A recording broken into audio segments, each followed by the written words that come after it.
أفلح المؤمنون الذين هم في صلاتهم خاشعون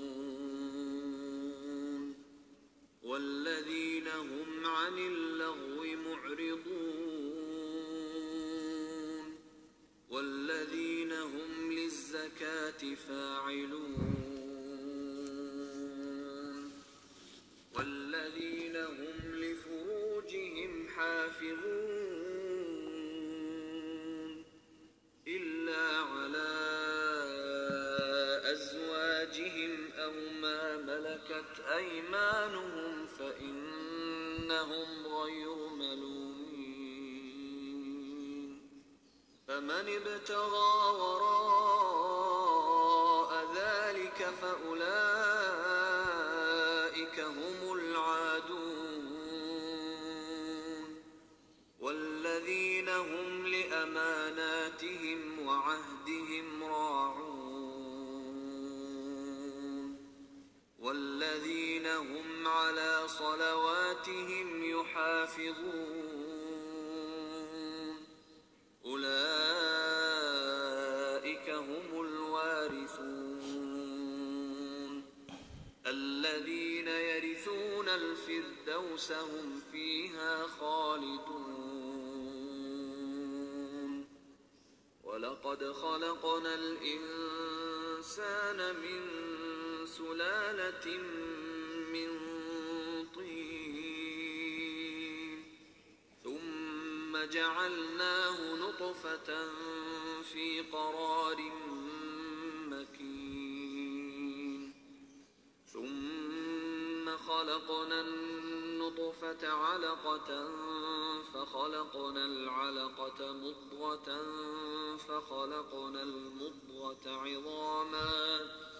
فخلقنا المضغة عظاما فكسونا العظام لحما ثم أنشأناه خلقا آخر فتبارك الله أحسن الخالقين ثم إنكم بعد ذلك لميتون ثم إنكم يوم القيامة تبعثون ولقد خلقنا فوقكم 7 طرائق وما كنا عن الخلق غافلين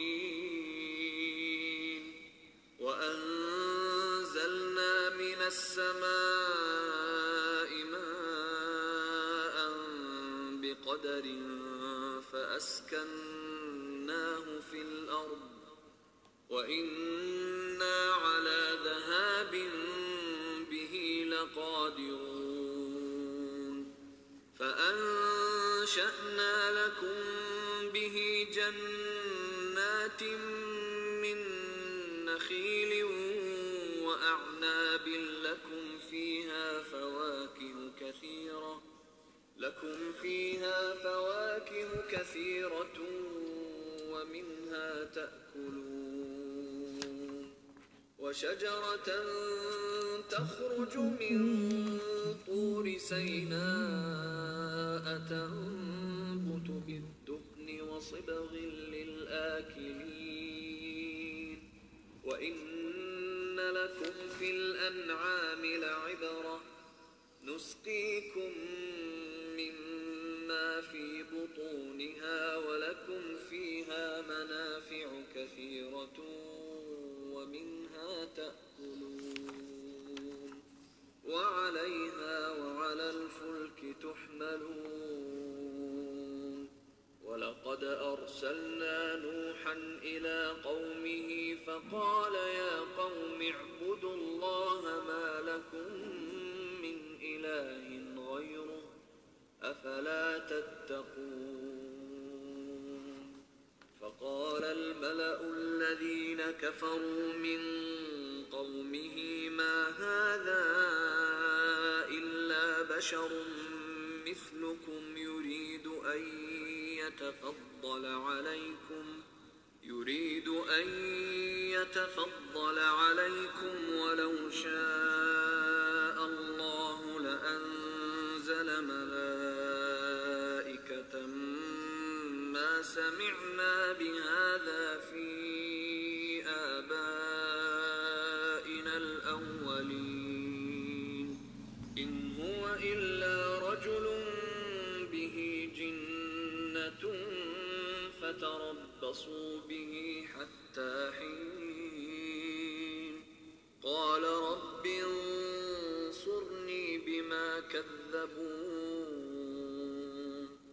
فأوحينا إليه أن اصنع الفلك بأعيننا ووحينا فإذا جاء أمرنا وفاردت النور فاسلك فيها من كل زوجين اثنين وأهلك إلا من سبق عليه القول منهم ولا تخاطبني في الذين ظلموا إنهم مغرقون فإذا استويت أنت ومن معك على الفلك فقل الحمد لله الذي نجانا من القوم الظالمين وقل رب أنزلني منزلا مباركا وأنت خير المنزلين إن في ذلك لآيات وإن كنا لمبتلين ثم أنشأنا من بعدهم قرنا آخرين فأرسلنا فيهم رسولا منهم أن اعبدوا الله ما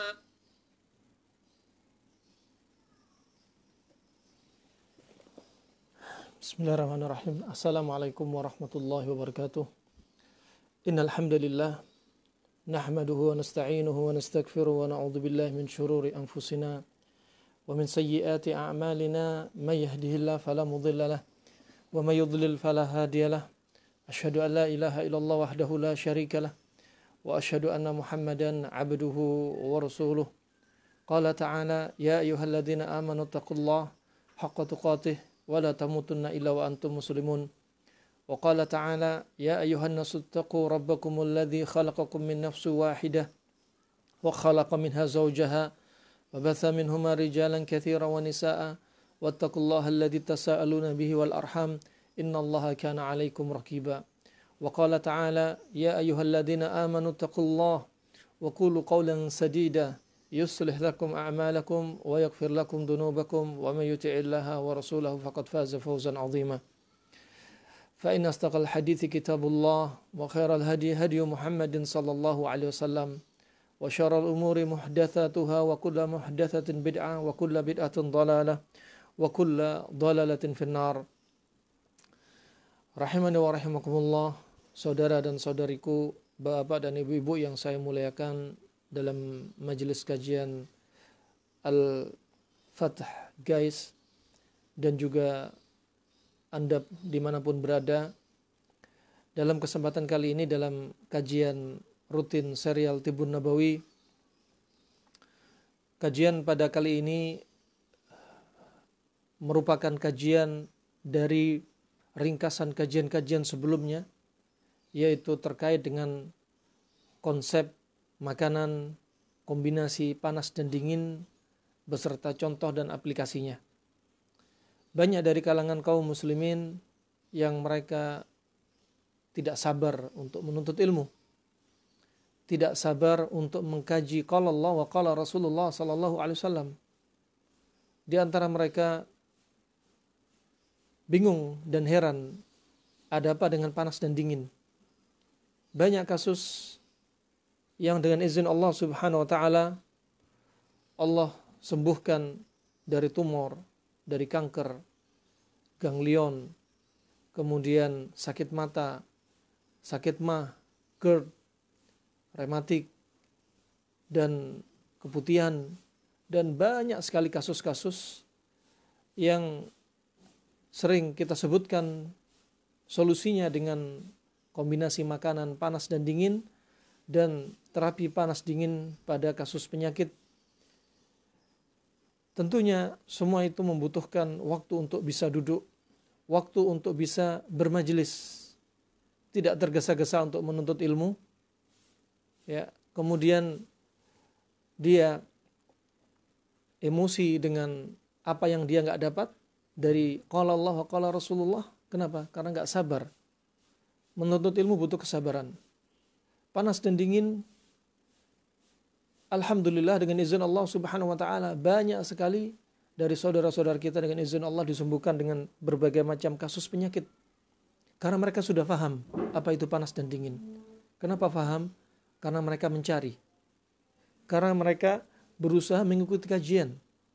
Rahimani wa rahimakumullah. Sebagaimana disebutkan oleh Imam Syafi'i rahimahullah, dia mengatakan dua bidang ilmu, yang dua bidang ini sepanjang masa dibutuhkan oleh umat manusia. Yang pertama adalah ilmu ad-din, ilmu agama. Ilmu agama untuk mengangkat manusia dari kebodohan. Ilmu agama untuk menghilangkan kejahilan dan kesesatan dan kesyirikan. Sehingga manusia berjalan di atas qala Allah wa qala Rasulullah sallallahu alaihi wasallam. Dan ilmu agama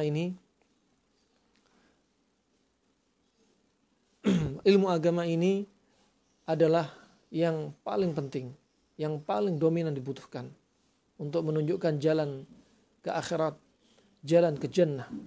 Man salaka tariqan yaltamisu fihi ilman sahalallahu lahu bihi tariqan ilal jannah. Barang siapa dalam hidupnya dia menuntut ilmu, maka Allah akan mudahkan bagi dia jalan untuk menuju surga. Semakin orang sibuk menuntut ilmu, maka pintu-pintu surga akan semakin dibuka lebar. Dan ilmu agama ini, selain dia adalah perkara yang fundamental untuk menyelamatkan manusia dari perkara-perkara yang baru yang tidak diajarkan Nabi SAW, juga dibebaskan dari perkara kesyirikan, bahkan segala wujud kezaliman. Dan ilmu bidang kedua yang sangat penting yaitu ilmu kedokteran, ilmu pengobatan. Ini menurut Imam Syafi'i rahimahullah. Ilmu agama untuk mengobati penyakit hati. Dan penyakit hati ini diobati dengan dua hal. Karena penyakit hati dibagi menjadi dua, syubhat dan syahwat. Penyakit hati syubhat ini diobati dengan dalil. Sebagaimana Allah sebutkan dalam surat Al-Asr. Wal asr innal insana lafi khusr. Illa alladhina amanu wa amilu salihat wa tawasaw bil haqq wa tawasaw bis sabr. Penyakit hati yang berupa syubhat itu diobati dengan tawasaw bil haqq. Dengan al-haq. Apa itu al-haq? Al-haq adalah al-yaqin. Apa itu al-yaqin? Qala Allah, qala Rasulullah sallallahu alaihi wasallam. Kemudian penyakit hati yang kedua adalah syahwat. Penyakit syahwat ini diobati dengan sebagaimana firman Allah dalam akhir surat Al-Asr, wa tawasaw bis sabr, dan saling menasihati dalam perkara kesabaran. Maka syahwat diobati dengan sabar. Dan sabar dibagi menjadi tiga. Sabar untuk menjalankan ketaatan kepada Allah, sabar untuk tidak bermaksiat, dan sabar menghadapi qadha dan qadar Allah Subhanahu wa taala. Penyakit hati ini perlu diterapi. Dan terapi penyakit hati adalah dengan ilmu agama. Maka bidang ilmu yang pertama ini, yaitu para ulama, orang alim, orang yang punya ilmu, sekaligus mempraktekannya, mereka adalah orang yang pertama kali dibutuhkan di muka bumi sepanjang masa. Yang berikutnya, ilmu yang kedua yang sangat dibutuhkan sepanjang masa, yaitu ilmu kedokteran, ilmu pengobatan. Untuk mengobati fisik. Ada dokter hati, yaitu para ulama.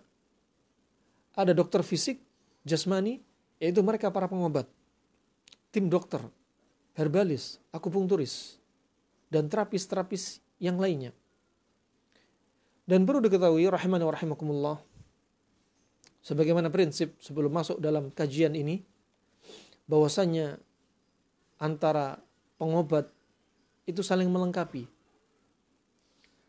Allah Subhanahu wa taala telah menjadikan setiap penyakit itu ada obatnya. Nabi SAW telah bersabda, "Ma anzalallahu da'an illa anzalallahu lahu bihi syifaan. Alimahu man alima wa jahilahu man jahilah." Sesungguhnya Allah tidak akan menurunkan penyakit kecuali pasti Allah turunkan obatnya. Ya, kecuali pasti Allah turunkan obatnya. Taulah orang yang tahu dan enggak tahulah orang yang enggak tahu. Maka belum tentu satu orang pengobat itu bisa mengobati satu kasus. Dia bisa mengobati satu penyakit, tapi tidak bisa mengobati penyakit yang lainnya. Nah, maka masing-masing manusia, masing-masing pengobat, terapis, dokter, mereka beda-beda, keterampilan mereka berbeda-beda. Nah, dan ini adalah rahasia Allah Subhanahu wa taala. Allah jadikan seorang dokter ini bisa mengobati satu penyakit, tapi dia nggak bisa mengobati kasus penyakit yang lainnya. Sebaliknya, ada orang herbalis atau orang terapis, dia bisa mengobati penyakit yang nggak bisa diobati dokter, tapi dia nggak bisa mengobati penyakit yang dokter bisa lakukan.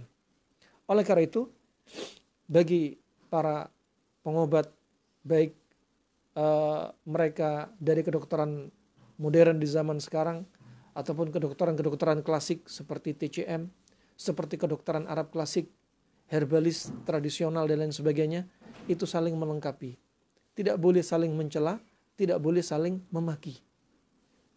Alhamdulillah, syukur, kita kalau dengar kabar ada si fulan bisa mengobati kasus kanker, ada si fulan bisa mengobati kasus stroke.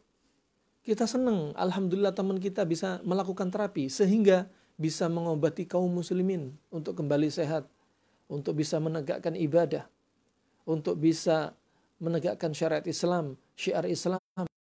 Syukur. Maka hilangkan hasad di antara mereka, para pengobat, baik kedokteran modern, kedokteran Cina, kedokteran Arab klasik, atau kedokteran Jawa, kedokteran tradisional. Rahimana wa rahimakumullah, pengobatan itu adalah seni. Masing-masing orang punya seni untuk melakukan terapi pada kasus penyakit. Dan seni ini kadang nggak dimiliki oleh orang lain. Ya, rahimana wa rahimakumullah, terkait dengan materi ini, materi konsep yaitu kombinasi makanan dengan panas dingin. Sebenarnya materi ini ada yang tersurat dan ada yang tersirat. Nah, yang pertama, sebagai muqaddimah pula, bahwasanya Allah Subhanahu wa taala ciptakan kita dalam keadaan sebenarnya kita ini asalnya sehat. Allah jadikan kita lahir di muka bumi ini dalam keadaan kita ini sehat walafiat. Ya. Sakit sebabnya adalah di antaranya kita. Kalau bayi sakit, kadang berarti orang tuanya yang nggak bisa menjaga. Ya. Bisa penyakit itu disebabkan dari luar karena keteledoran orang tua atau karena cuaca. Ya. Bisa karena memang kondisi fisik bayi itu sendiri. Adapun orang dewasa, mayoritas penyakit ya adalah karena makanan. Karena makanan. Faktor dari dalam Allah jadikan sebenarnya kita dalam keadaan sempurna, sehat alafiat. Banyaknya faktor dari luar. Makanan yang kita makan, itu yang jadi masalah. Yang akan jadi pembahasan kita. Nah, karena sebagaimana dikatakan, kedokteran Yunan saja, mereka mengatakan, ya, yaitu Hippocrates, dia katakan, jadikan makanan Anda sebagai obat. Jika tidak, Anda akan menjadikan obat sebagai menu makanan Anda. Ya, ada seseorang makan, katakan makan, dia nggak peduli. Yang penting sesuai dengan syahwatnya. Dia makan segala makanan tanpa dia lihat ini makanan baik untuk tubuh dia apa enggak, kombinasi ini benar apa enggak. Setelah makan, kemudian aktivitas, kemudian dia tidur, atau dia melakukan hubungan intim setelah makan baik apa enggak, dia nggak peduli. Ini pola yang dibahas begitu komplit oleh dokter Arab klasik. Nah, sehingga apa? Pola dia yang salah akan menyebabkan kasus penyakit. Makan nggak peduli, akhirnya timbul apa? Asam urat, kolesterol naik. Ya, dia nggak menjadikan makanan sebagai obat. Akhirnya apa? Dia terpaksa minum obat-obatan, satu kantong plastik semua isinya obat. Sehari diminum 3 kali. Akhirnya obat jadi menu makanan wajib dia. Kemudian juga dokter Arab klasik yang hidup di zaman Nabi SAW, hidup di zaman para sahabat radhiyallahu anhum ajma'in, yaitu Al-Harith bin Kaldah. Dia belajar ilmu kedokteran dari Persia. Dia mengatakan, wa kanatil ma'idatu ra'sud da' wal himyatu ra'sud dawa. Dan adalah perut itu sarangnya penyakit. Dan menjaga pola makan itu adalah inti dari pengobatan. Ya. Perut adalah sarangnya penyakit. Siapa yang menjadikan sarang penyakit? Ya orang tersebut sendiri. Dan dia bisa menjadi sarangnya obat. Siapa yang menjadikan sarangnya obat? Ya orang tersebut yang dia faham menjadikan makanan sebagai obat. Rahimani wa rahimakumullah, ini perut jadi sarang penyakit dan pola makan itu adalah inti dari pengobatan. Contoh, kalimat ini akan menjadi gamblang bagi Anda, contoh bagi Anda. Ya. Karena bil mithal yattadhih al-maqal. Karena dengan contoh, ucapan itu akan mudah difahami. Contohnya, ada seseorang sakit mah. Ya. Sakit mah, kemudian dia berobat ke dokter yang termahir pun seluruh dunia. Mau berobat ke sinsi termahir seluruh dunia. Mau berobat ke akupunkturis ya, semahir seluruh dunia. Mau berobat ke herbalis termahir sedunia. Taib. Mungkin dengan obat-obat mereka, cara mereka, seni mereka mengobati, orang yang sakit mah ini bisa sembuh. Tapi sampai kapan dia sembuh? Ya. Karena hakikatnya dia si sakit ini mengobati penyakit dia dengan mengobati simptom, mengobati gejala, mengobati sakit mah, tapi nggak mengobati hakikat sebabnya. Hakikat sebabnya adalah apa? Pola makan dia yang salah. Dengan cara makan dia berobat, dia sembuh. Katakan sembuh, ada yang sembuh mungkin 1 pekan, ada yang 2 bulan nggak kena sakit mah lagi, ada mungkin 6 bulan nggak sakit mah lagi, tapi ada saatnya akan kembali lagi kasus tersebut. Kenapa? Karena pola makan dia yang salah. Hakikatnya apa? Pola makan. Nah, hakikatnya pola makan. Pola makan apa yang dimaksudkan? Yang perlu diperhatikan kombinasi makanan. Ini yang akan kita bahas. Yang dimaksudkan juga adalah adab makan, bagaimana Nabi makan. Yang dimaksudkan juga apa? Kebiasaan dia makan, jadwal-jadwal dia makan. Ya. Kebiasaan salah dan jadwal yang salah. Dan yang berikutnya yang keempat adalah pantangan. Kalau sakitnya sakit mah, kebetulan yang sindromnya panas, maka pantangannya perlu dijauhi. Yaitu makan makanan dan minuman-minuman yang bersifat panas pula. Dan yang berikutnya, rahmani wa rahimakumullah, yaitu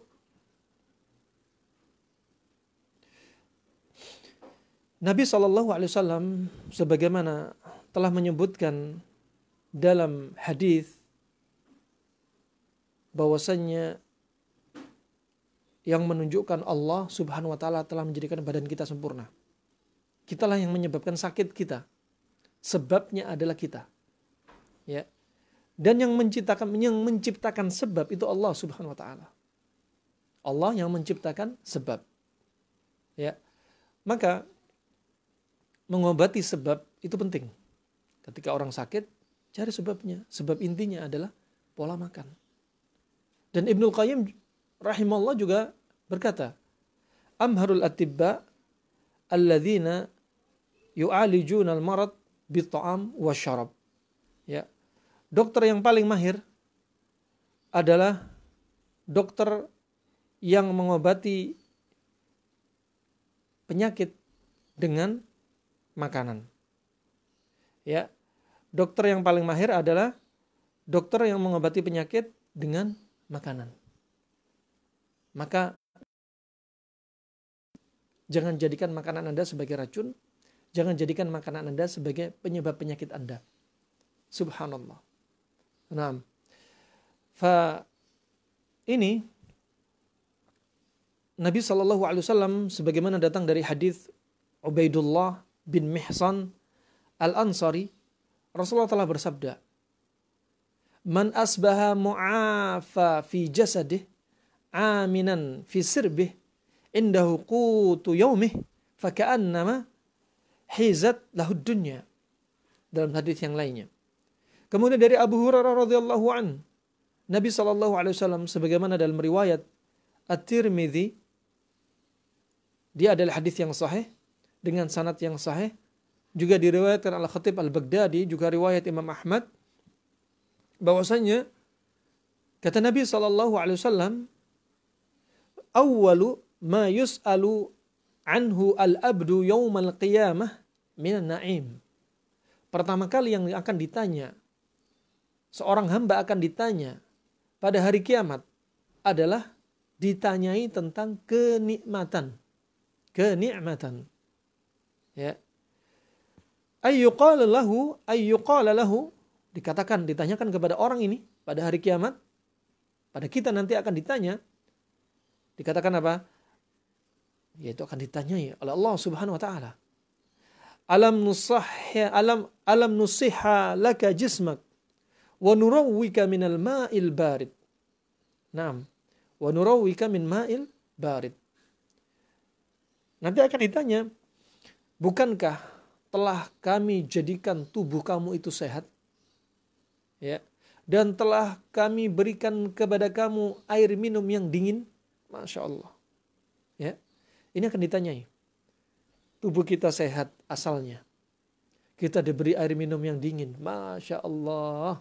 Rahimani wa rahimakumullah. Hadis ini, hadis yang yaitu ajib ya ini. Hadis yang kita bisa petik darinya beberapa faedah. Yang pertama, hukum asalnya kita ini dalam keadaan sehat. Kita sakit, penyebab terbesarnya adalah makanan kita. Kemudian di sini disebutkan wa nurawwika minal ma'il barid. Dan kami telah beri kamu air minum yang dingin. Dan hadis ini mencocoki hadis riwayat Tirmidzi yang dibawakan oleh Aisyah radhiyallahu anha. Kata ibunda Aisyah, ummahatul mukminin, dia mengatakan, wa kana Nabi sallallahu alaihi wasallam yuhibbu al-ma'al barid. Riwayat Tirmidzi. Kata Aisyah radhiyallahu anha, adalah Nabi sallallahu alaihi wasallam dahulu menyukai air dingin. Ya. Menyukai air dingin. Min ma'in barid. Ya. Ditambah barid hali. Ya. Dingin dan sekaligus manis. Makanya Nabi SAW sering minum air nabid. Sering membuat air nabid. Air nabid itu dingin dan dia manis. Dingin dan manis. Nah, ini yang disukai Nabi SAW. Ini tentunya kalau kita mengamalkan ini akan dapat faedah yang banyak. Rahasia kalau kita kupas. Nah, hikmah yang telah dibahas kedokteran Arab klasik. Nah, dan ini akan ditanya, betul-betul ditanya oleh Allah Subhanahu wa taala. Yang Allah telah berikan kita kesehatan, kok kita bikin diri kita sakit. Nah, dalam surat At-Takatsur ayat yang ke-8 Allah berfirman, "Tsumma latus'alunna yauma idzin 'anin na'im." Dan kemudian ya, kamu akan ditanya, betul-betul akan ditanya pada hari itu dari kenikmatan. Ya, dari kenikmatan, termasuk nikmat sehat akan ditanya. Nikmat sehat, nikmat waktu luang akan ditanya, dipertanggungjawabkan di hadapan Allah Subhanahu wa taala. Nah, maka yang asalnya kita sehat, jangan bikin diri kita sakit. Yang asalnya kita dalam keadaan sehat, jangan bikin kita sakit. Fa rahimana wa rahimakumullah jami'an. Nabi SAW suka dengan yang dingin dan manis. Ya. Pernah Nabi SAW datang ke rumah salah seorang sahabat. Ya. Datang ke rumah beliau. Kemudian Rasulullah bertanya kepada sahabat ini, apa yang diminta, di-request oleh Rasulullah SAW. Hal indaka min ma'in ba'itin? Kata Rasulullah. Apakah kamu punya air yang dingin, yang sudah diinapkan? Yang sudah diinapkan semalaman. Ya. Ini menunjukkan Rasulullah suka air dingin. Kenapa air dingin diinapkan semalaman? Karena unsur-unsur yang berat dia akan mengendap di bawah. Sehingga yang kita minum adalah yang sudah ringan. Masya Allah. Dan rahasia berikutnya, kenapa Nabi SAW juga suka yang manis? Dingin, manis. Datang dari hadis yang sahih, bahwasanya Nabi SAW bersabda, ni'ma sahuril mu'min at-tamar. Sebaik-baik menu sahurnya seorang mukmin, ya, sebaik-baik menu sahurnya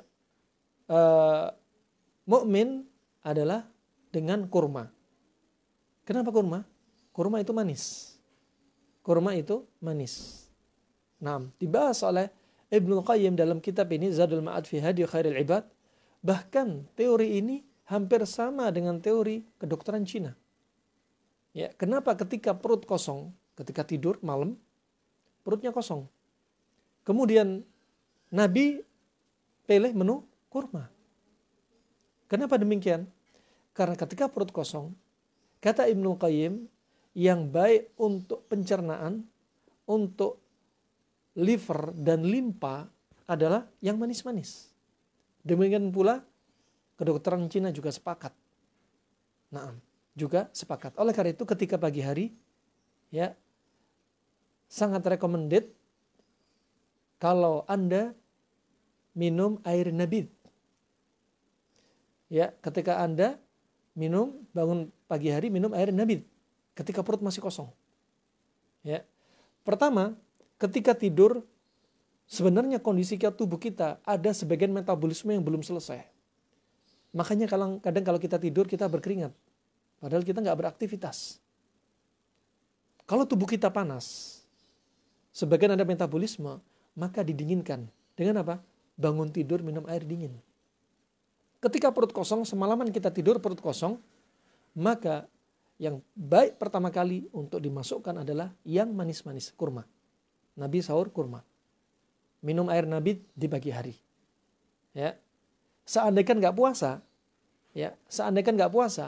maka pagi harinya Anda bisa konsumsi kurma. Ya. Terutama kurma ajwa. Sebagaimana hadis Nabi SAW dalam sahih, man tasabbaha bisab'i tamaratin, ya, barang siapa yang mengkonsumsi 7 biji atau 7 buah kurma di pagi hari, man tasabbaha, ya, maka akan dijaga dari dia, yaitu apa? As-sihr wasum, ya, maka akan terbebaskan dari dia sihir dan racun. Cocok sekali di pagi hari adalah waktu jadwalnya detoksifikasi. Antara jam 4 pagi sampai jam 12 siang. Ya, ini jadwal detoksifikasi. Nah, sebagian ulama mengatakan gak harus dengan kurma ajwa. Dengan kurma apa saja. Wallahu a'lam bishawab. Kemudian, sekali lagi dengan hal seperti ini, jangan salah paham.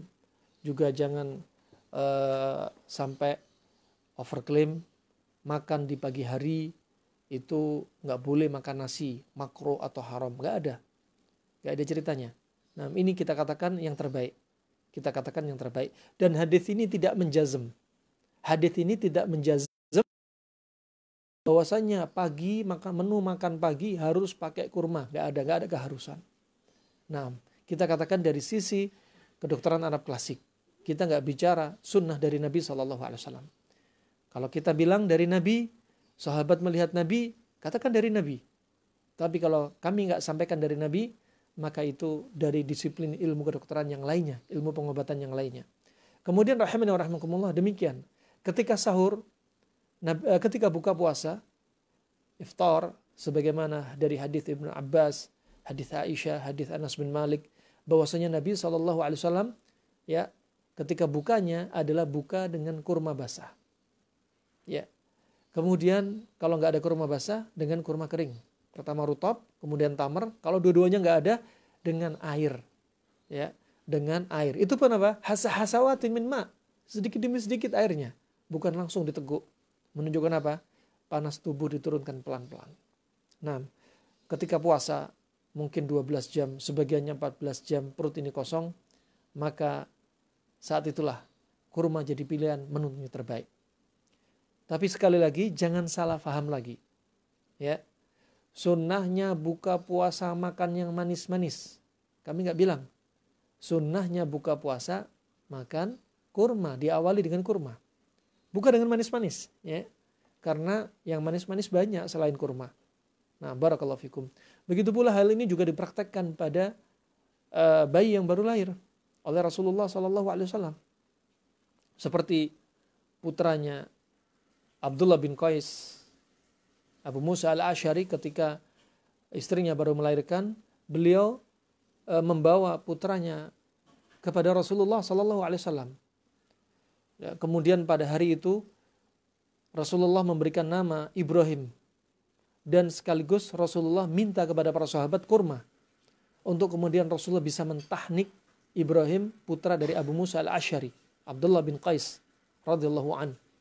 Ya, kemudian Rasulullah memamah, ya, dan diletakkan oleh Rasulullah di si bayi yang baru lahir. Nah, dan Rasulullah mendoakan bayi tersebut. Al-Hafidz Ibnu Hajar menyebutkan caranya tahnik adalah dengan memamah, mengunyah halus kurma, kemudian dimasukkan ke langit-langit bayi, diputar, diletakkan di lidahnya, kemudian diletakkan di gusinya. Tujuannya apa? Yang pertama, tujuannya agar si bayi yang baru lahir ini dia bisa memainkan atau membiasakan mulutnya, lidahnya untuk menghisap puting susu ibu. Ini hikmahnya. Dan hikmah yang berikutnya, ini hikmah yang jarang diketahui oleh kaum muslimin. Hikmah berikutnya adalah agar yang pertama kali masuk ke perut bayi itu adalah yang manis-manis. Di sini adalah kurma. Adalah kurma. Sampai kata Syekh Ibnu Utsaimin rahimahullah, ya. Syekh Ibnu Utsaimin rahimahullah, dia berkata, seandainya ada bayi yang belum ditahnik, kemudian dia sudah terlanjur disusui oleh susunya ibunya, maka nggak ada lagi sunnahnya tahnik. Karena hikmah dari tahnik yang pertama kali masuk adalah kurma. Kalau sudah terlanjur disusuin, maka nggak ada lagi sunnahnya tahnik. Karena hikmah yang dimaksudkan adalah yang pertama kali masuk ke perut bayi adalah yang manis-manis. Cocok untuk merangsang lambung, liver, dan limpa si bayi. Yang sebelumnya bayi ini ya tidak makan makanan dari luar. Tidak makan makanan dari luar. Wallahu a'lam bishawab. Rahimani wa rahimakumullah, bayi ya 1 hari, 2 hari pun tidak menyusu tidaklah mengapa. Ya. Jangan terlalu dikhawatirkan. Nah, bayi 1 hari, 2 hari tidak menyusu tidak mengapa. Makanya kurma ada pilihan terbaik ketika awal kali masuk ke perut si bayi. Ketika awal kali masuk ke perut si bayi. Rasanya susu tidaklah sama dengan rasanya kurma. Kurma manis tidak seperti rasa air susu ibu. Nah, ini sunnah yang dilupakan oleh bapak-bapak dan ibu-ibu yang mereka punya bayi.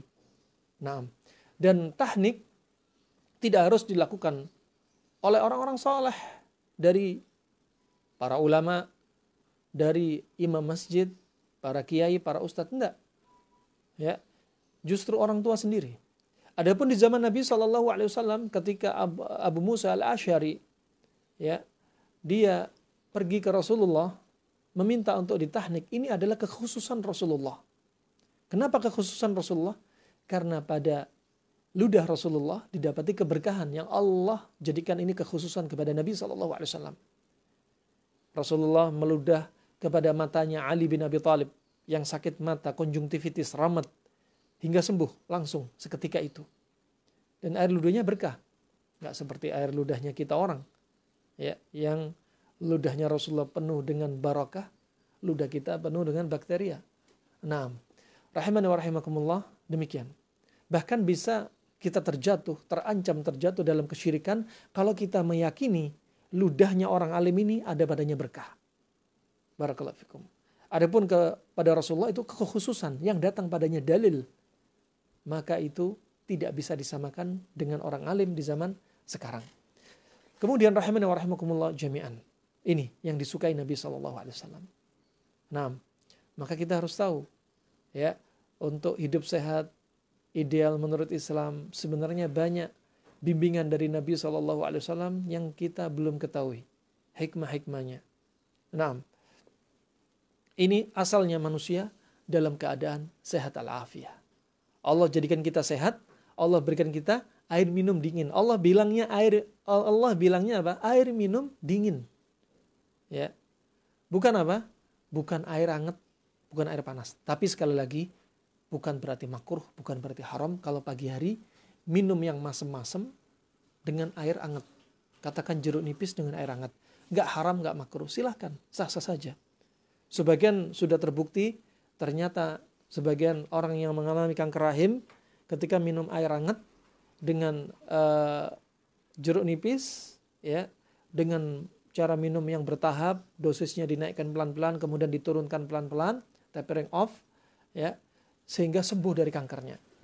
Dan ini tentunya bukan rutinitas, hanya dilakukan sekitar 2 pekan. Nah, hanya dilakukan sekitar 2 pekan. Yang dimaukan di sini kalau jadi rutinitas. Kalau jadi rutinitas berarti apa? Akan mengganggu fungsi liver dan limpa. Karena tabiatnya liver dan limpa ini menginginkan, cocok bagi dia adalah yang dingin lagi manis. Dingin dan manis. Maka yang direkomendasi ketika Anda bangun tidur, minum dingin dan manis. Hati-hati. Bukan air panas, juga bukan air es, bukan air kulkas. Tapi dingin yang biasa.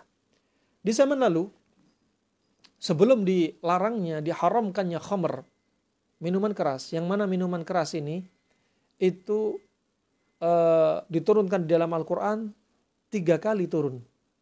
Ya, bertahap.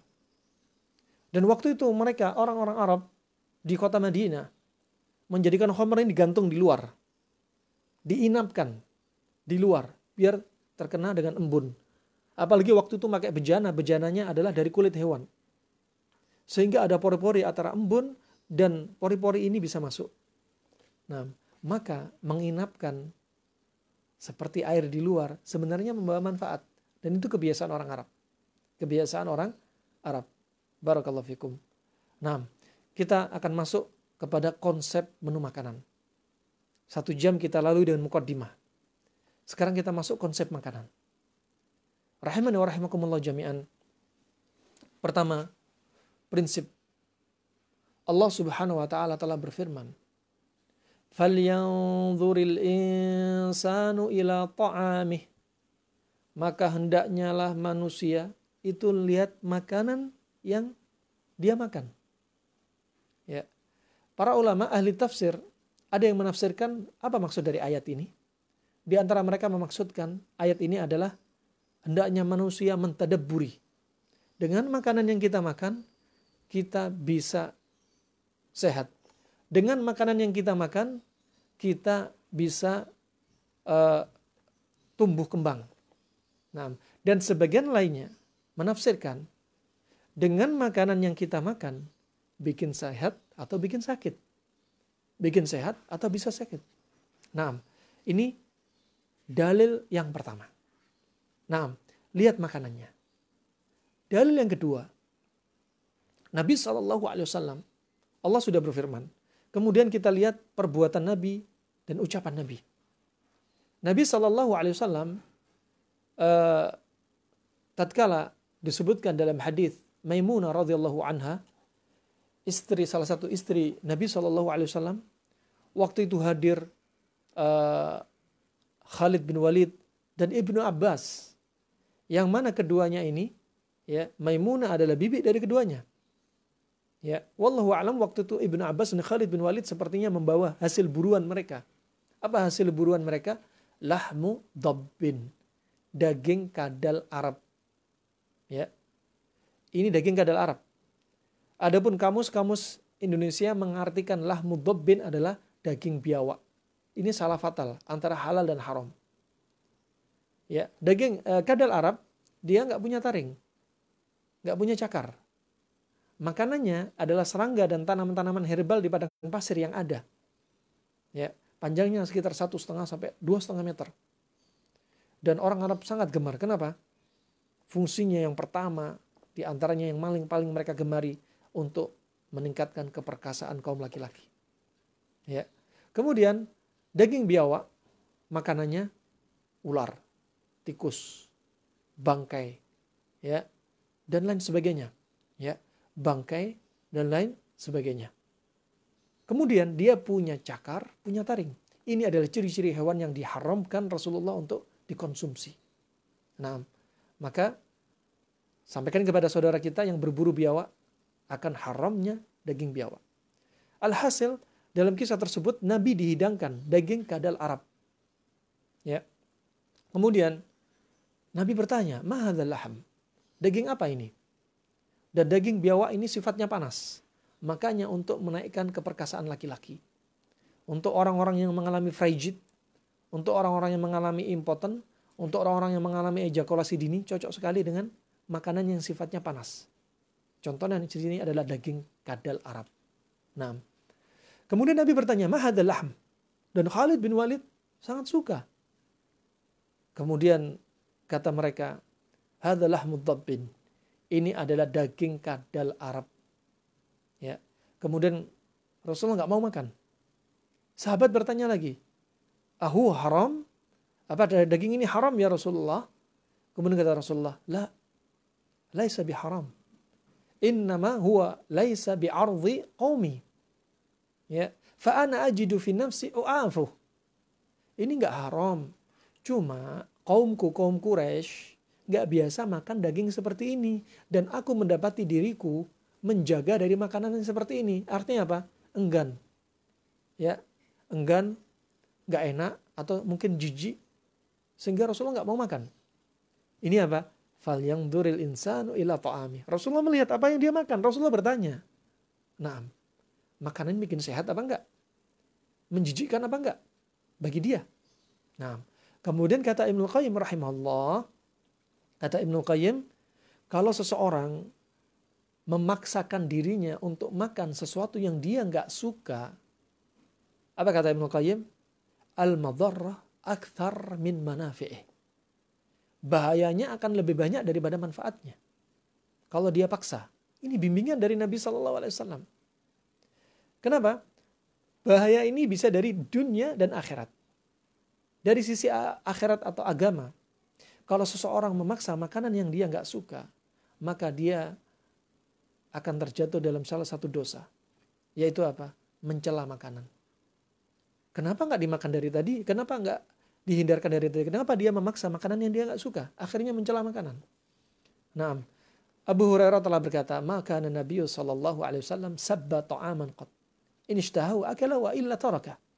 Nabi sallallahu alaihi wasallam nggak pernah dia ini mencela makanan. Kalau suka langsung dimakan, kalau nggak ditinggalkan.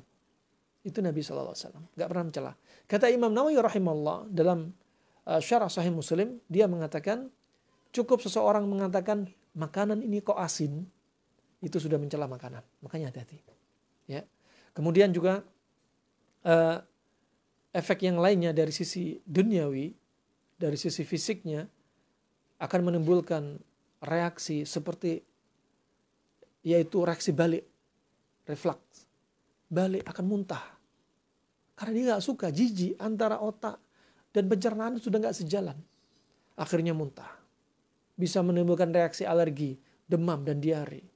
Bisa menimbulkan gatal-gatal.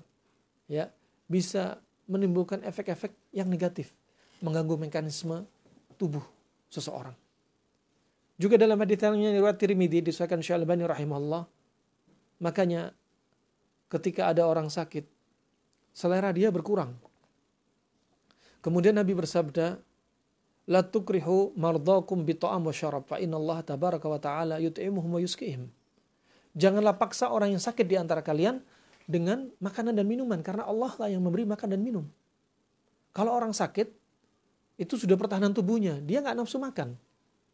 Dia nggak nafsu makan. Maka dia nggak mau makan. Ketika dia nggak mau makan, sebenarnya itu adalah proses pertahanan tubuh dia. Badannya demam. Kenapa demam? Tubuh sedang mendidihkan, menggodok virus bakteri yang ada di tubuhnya. Kenapa nggak nafsu makan? Ternyata dengan dia nggak nafsu makan, sel darah putih dia dikeluarkan. Ya, ini bukan hanya pada manusia. Kucing, anjing, burung dara, ular sekalipun, ya, kalau mereka sakit, walaupun dikasih makanan yang termahal untuk hewan, mereka nggak akan mau makan. Kenapa? Itu mekanisme dia. Subhanallah. Ciptaan Allah subhanahu wa ta'ala. Ya. Makanya kalau ada orang sakit, jangan dipaksa. Ya, jangan dipaksa. Kemudian, rahimani wa rahimakumullah jami'an. Itu dalil pertama. Kemudian dalil dari Nabi SAW, lihat makanan, itu kebiasaan Nabi. Dari sisi dunia dilihat, makanan baik menurut dia apa enggak? Ya, dia suka apa enggak? Ya, dari sisi ukhrawi, haram apa enggak?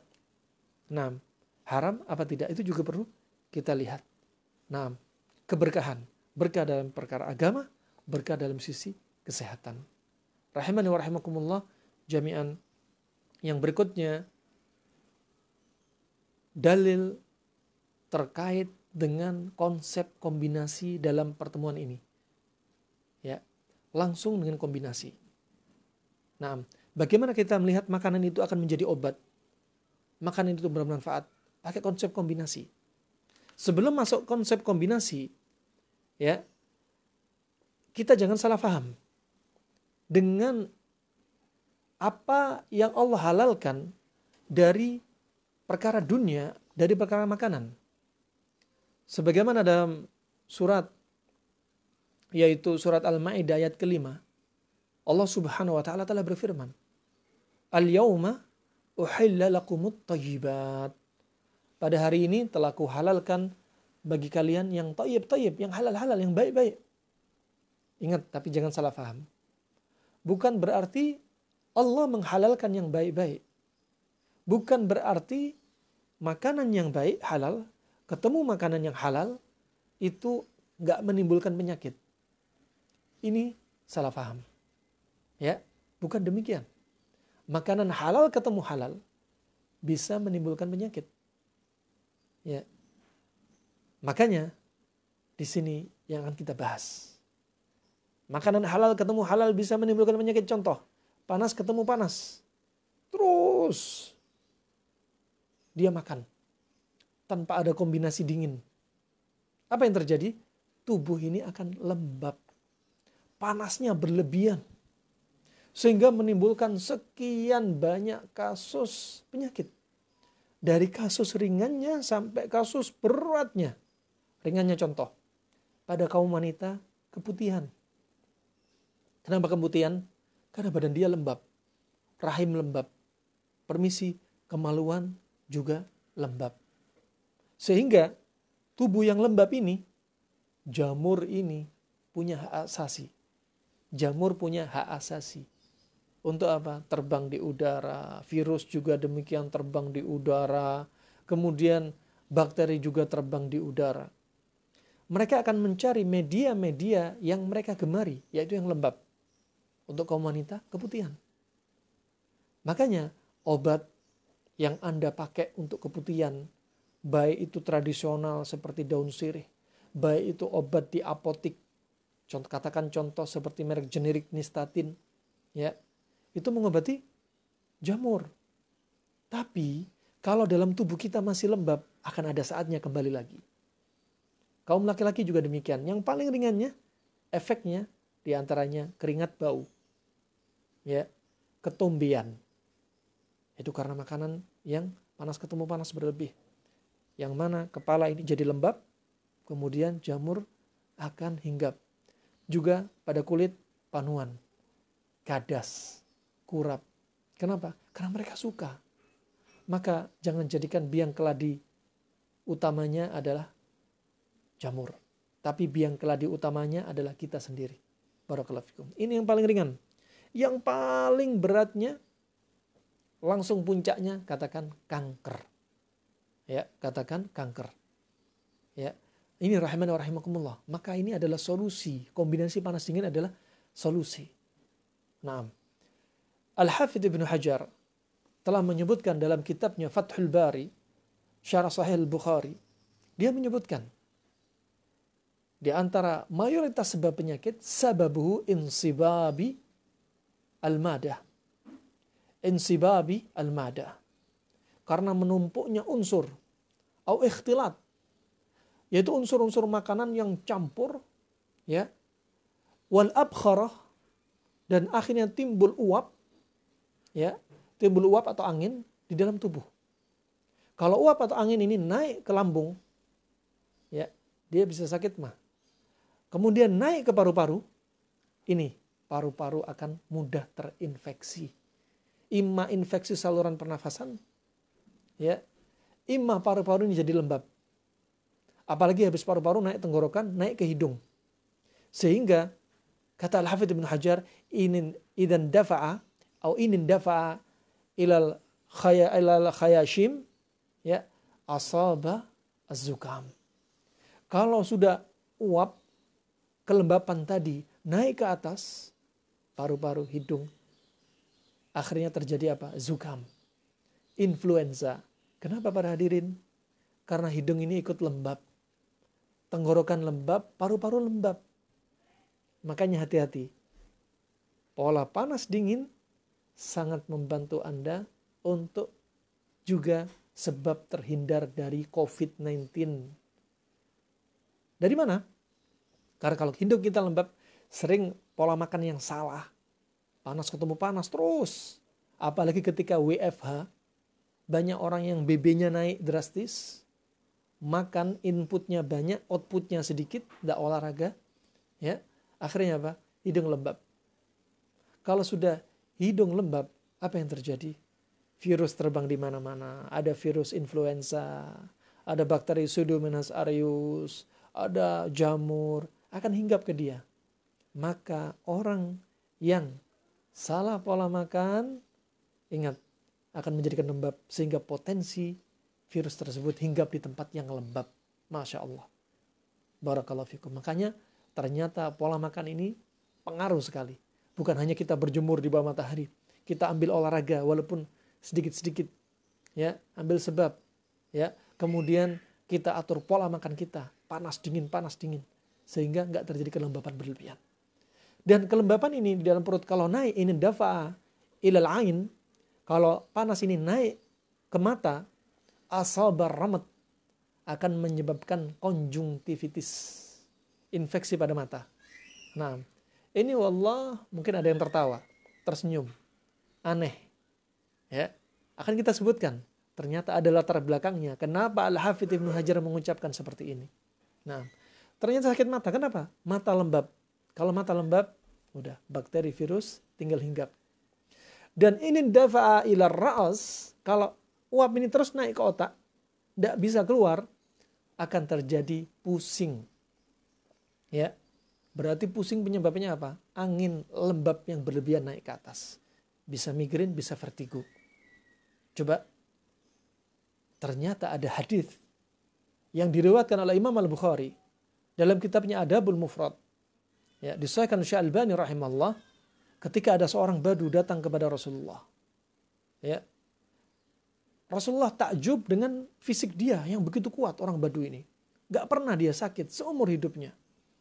Rasulullah bertanya kepada dia, hal asabaka Mildam? Apa kamu pernah kena Mildam? Apa itu Mildam?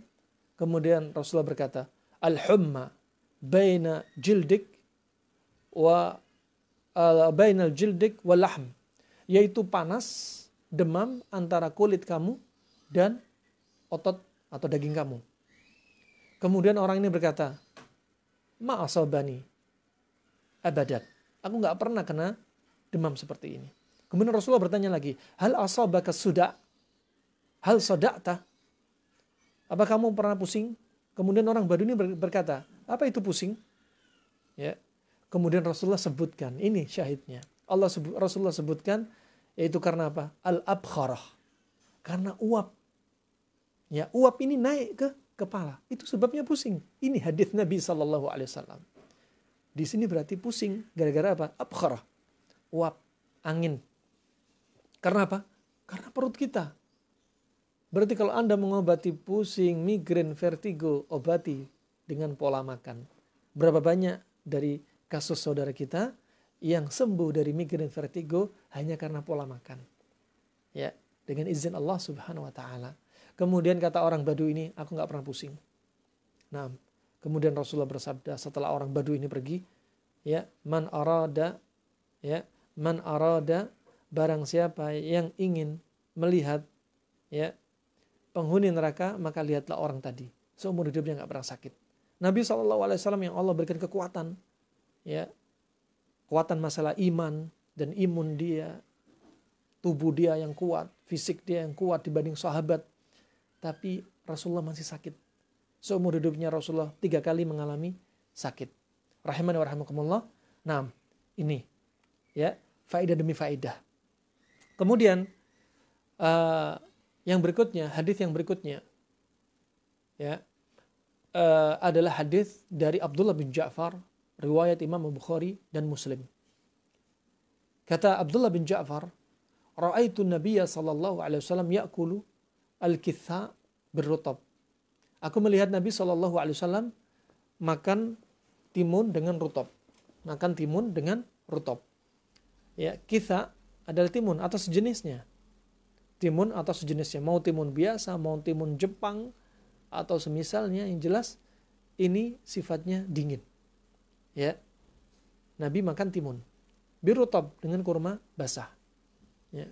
Sudah kita lalui kurma itu ada 6 tahapan. Tolak, balah, khulal, busur, rutab, dan tamr. Rutab ini kurma basah. Tamr ini kurma kering. Ya. Nah, kemudian dalam riwayat yang lainnya dari Aisyah, Ibunda Aisyah Ummahatul Mukminin, dalam riwayat Abu Daud dan Tirmidzi, kata Aisyah radhiyallahu anha, kana Nabi sallallahu alaihi wasallam ya'kulu bitikh birutab. Adalah Nabi sallallahu alaihi wasallam makan semangka dengan kurma basah. Semangka, watermelon, ya, karena saudara kita dari Malaysia banyak enggak tahu semangka, ya, taunya watermelon. Watermelon ini sifatnya dingin dan kurma itu panas. Lanjut Rasulullah dalam riwayat Tirmidzi, ya, yadfa'u harru hadha burda hadha. Wa yadfa'u burdu hadha harra hadha. Kata Rasulullah sallallahu alaihi wasallam, panasnya ini, ya, panasnya kurma dinetralkan atau dilawankan dengan dinginnya semangka. Dan dinginnya semangka dipasangkan atau dilawankan dengan panasnya kurma. Nah, sampai Imam Abu Daud membuat judul dalam sahihnya ini, dalam sunannya ini, kata beliau, bab al-jama' baina launaini fil akl. Bab menggabungkan 2 sifat dari makanan. Menunjukkan apa? Abu Daud faham apa yang dimaukan Nabi SAW. Menggabungkan 2 sifat. Ya. Kemudian Imam Tirmidzi menjadikan judul yang lain. Bab maja'a fi aklil bitikh birutab. Bab yang datang dari Nabi, bahwa Nabi makan semangka atau watermelon dengan rutab. Ya, dengan rutab. Ini menunjukkan mereka faham. Ya, mereka meriwayatkan hadis ini bukan main-main. Ya. Jangan sampai bertanya, kenapa sih hanya makanan saja diriwayatkan? Ya. Para ulama Bukhari, Muslim, Abu Daud, Tirmidzi tadi enggak sembarangan meriwayatkan. Juga dalam riwayat lainnya Ibnu Majah. Yang datang dalam riwayat Aisyah ketika menikah dengan Nabi badannya kurus. Hingga ibunya membikinkan ramuan. Ya. Ibu kandungnya Aisyah Ummu Ruman. Ya.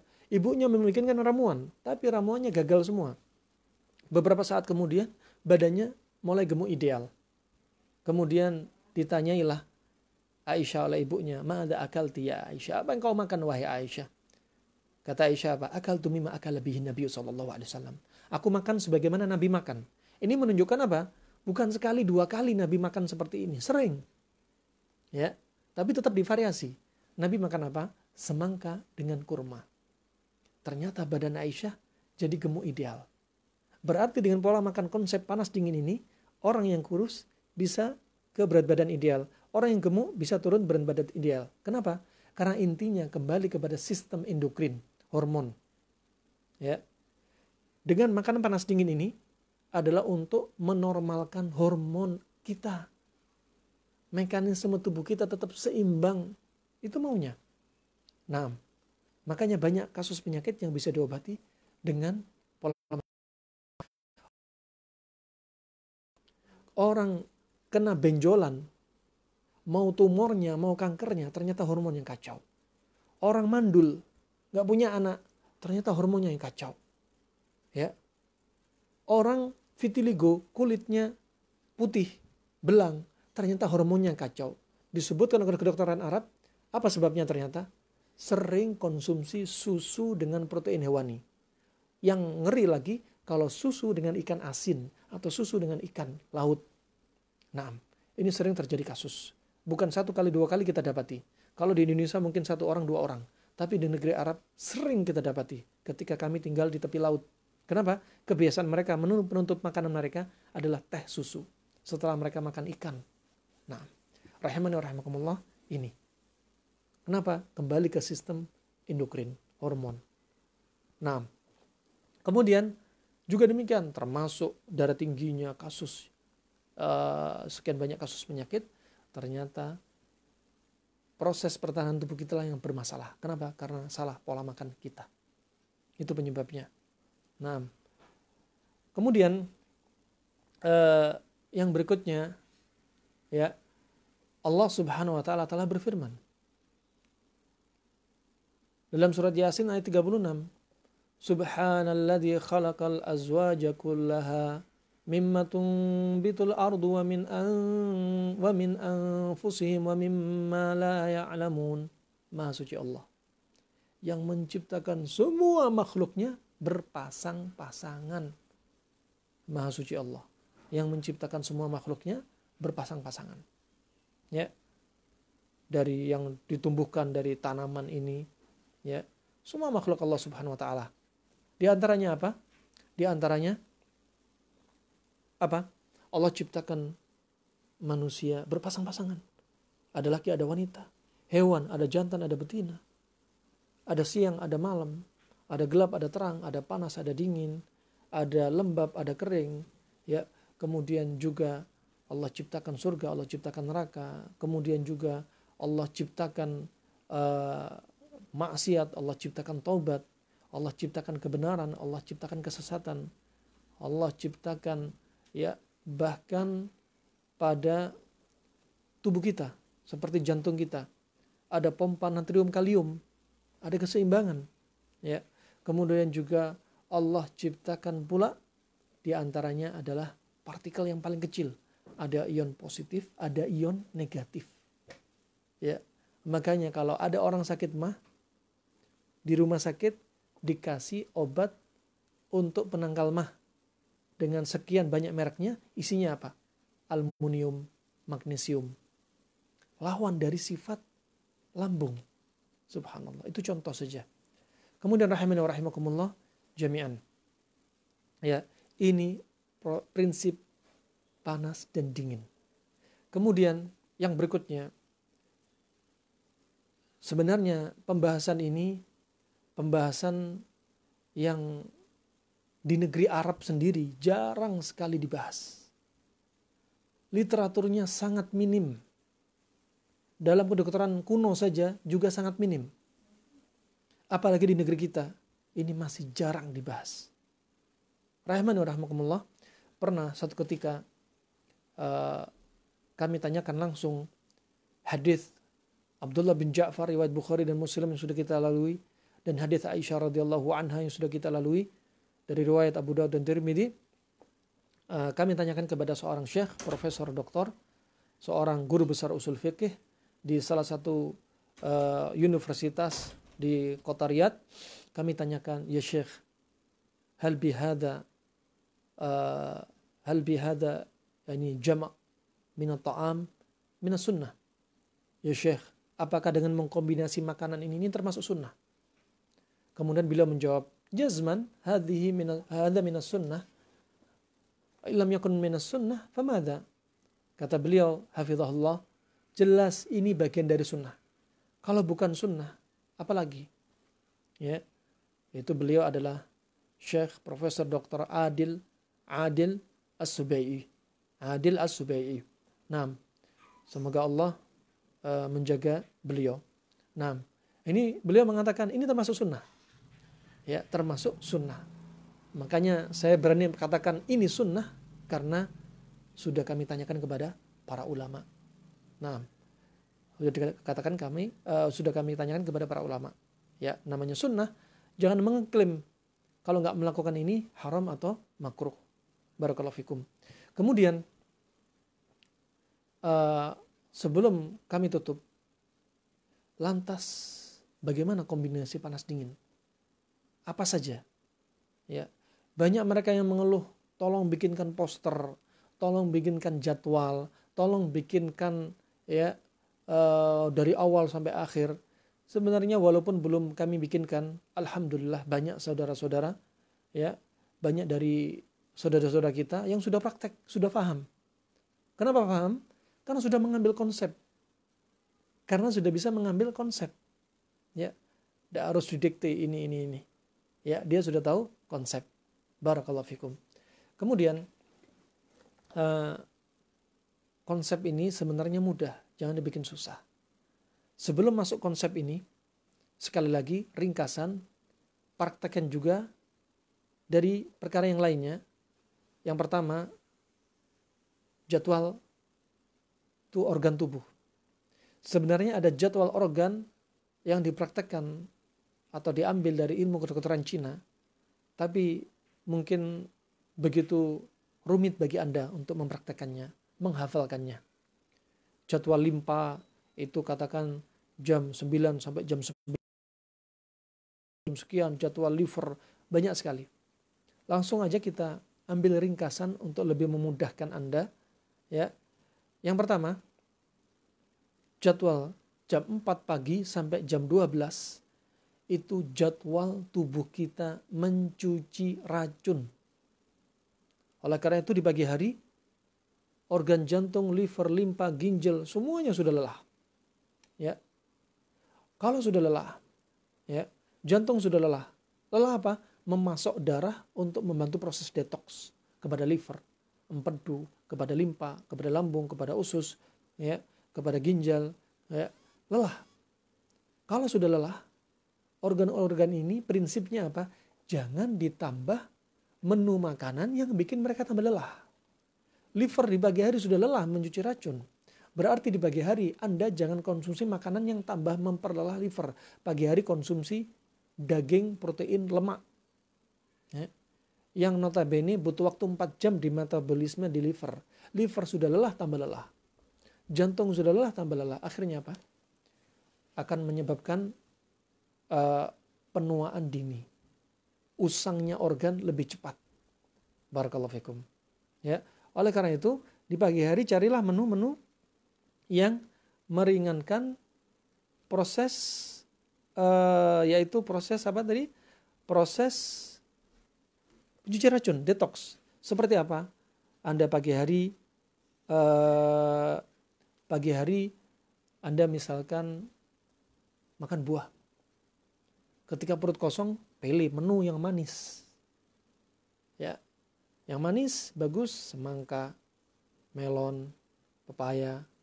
Ini Masya Allah. Walaupun Anda tidak mengkombinasi dengan yang lainnya, hanya semangka saja, tidak mengapa. Ya, tidak mengapa. Ya, karena mayoritas tubuh kita ini panas. sehingga Anda konsumsi memilih yang manis dan dingin, maka itu tidak mengapa. Kalau dikombinasi itu lebih bagus, seperti dikombinasi dengan kurma misalkan. Barakallahu fiik. Kemudian, kapan buah yang lainnya? Katakan buah yang masam atau kecut. Ya, mungkin Anda bisa konsumsi 1 jam setelahnya. Anda mungkin bisa pakai apa? Anda bisa pakai setelahnya Anda buah sirsa. Ya, mau buah pisang, mau buah apel, silahkan, sah-sah saja. Apalagi buah sirsa sangat bagus untuk detox. Dia juga anti kanker. Ya, seorang profesor dokter dari Cina sudah meneliti. Ternyata tatkala buah ini dikonsumsi ketika perut kosong, yang mana buah ini bercampur dengan yaitu enzim pada ludah kita, amilase dan lain sebagainya, ternyata menghasilkan kombinasi antara enzim pada buah dan enzim pada amilase pada mulut, enzim amilase menghasilkan anti kanker yang sangat kuat. Nah, maka praktekkan juga diantaranya dengan antioksidan terkuat ini untuk membersihkan usus, peredaran darah, dan saluran pernafasan, juga untuk meregenerasi sel. Barakallahu fikum. Kemudian ketika siang hari, jam 12 sampai jam 8 malam, organ siap melakukan aktivitas beratnya untuk mencerna makanan. Katakan makan siang jam 1, silakan makan siang jam 1. Tapi sekali lagi, menu makanan yang paling baik, gak kita katakan makruh atau haram panas ketemu panas, silahkan. Ya, kalau Anda nggak bisa panas ketemu dingin, Anda maunya panas ketemu panas, ditambah dingin, tidak mengapa. Ya, lebih mending daripada cuma Anda menjadikan panas dari panas saja. Contoh misalkan makan nasi dengan sate. Nasi dengan sate kambing. Panas ketemu panas. Ya. Oleh karena itu, panas ketemu panas kalau terus-menerus akan menjadikan tubuh kita lembab. Ya. Oleh karena itu, paling baik Anda bisa tambah panas ketemu panas ditambah dengan dingin untuk meminimalisir yaitu sifat panas yang berlebihan. Tetapi akan lebih sempurna kalau Anda kombinasi cukup 2 warna. Panas, dingin saja. Panas, dingin saja. Nah, panas dan dingin saja. Katakan Anda makan sate sama salad, selesai. Sayur salad, udah selesai, tanpa nasi. Sebenarnya mindset kita saja yang keliru. Kalau nggak makan nasi, nggak kenyang. Kalau nggak makan nasi, belum makan. Kalau nggak makan nasi, berarti ini dan itu. Bukan. Nah, sebenarnya yang sangat dikonsumsi di antaranya protein. Nah, dicari pasangannya. Barakallahu fikum. Jangan terlalu banyak mengkombinasi sifat makanan. Ya, orang yang salah, dia beranggapan saya pengen anak istri saya sehat. Sehingga saya mau belanja lauk pauk, semua lauk. Ikan segar ada, ikan laut ada, ikan darat ada, ikan asin ada, kemudian ada sapi segar, ada dendeng sapi, kemudian ada kambing, ada satenya, ada kambing yang digorengnya, ada gulenya, kemudian ada ayamnya, ada ayam kampung, ya, kemudian ada kambing, kemudian ada telur asin, telur bebek, telur ayam. Dia pikir dengan menyajikan semua protein hewani di hadapan dia, itu bagi dia sehat. Ini justru salah. Ya, justru salah. Yang benar, kombinasi 2 sifat itu paling sempurna. Paling sempurna. Nah, bahkan Nabi SAW telah bersabda dalam hadis yang disuaikan oleh Syekh Al-Albani rahimahullah, ya, syiraru ummatil ladina ghadaw bin na'imil ladina ya'kuluna alwana ta'am. Umatku yang buruk adalah umatku yang mengkombinasi warna makanan terlalu banyak. Kami tanyakan juga kepada Syekh Profesor Dr. Adil As-Subai, apa maksud dari hadis ini? Beliau menafsirkan maksudnya adalah orang yang sombong dengan jenis makanan yang banyak. Orang yang sombong dengan jenis makanan yang banyak. Itu dari sisi apa? Sisi ukhrawi. Dari sisi ukhrawi. Nah, sombong artinya sifat yang tercela. Pamer dengan makanan yang beraneka ragam. Tapi dari sisi kedokteran Arab klasik, apa? makanan yang terlalu bervariasi ini akan menyebabkan penyakit. Barakallahu fikum. Ya. Kemudian makan malam jangan di atas jam 8. Mungkin Anda bisa makan sebelum maghrib atau antara maghrib dan isya.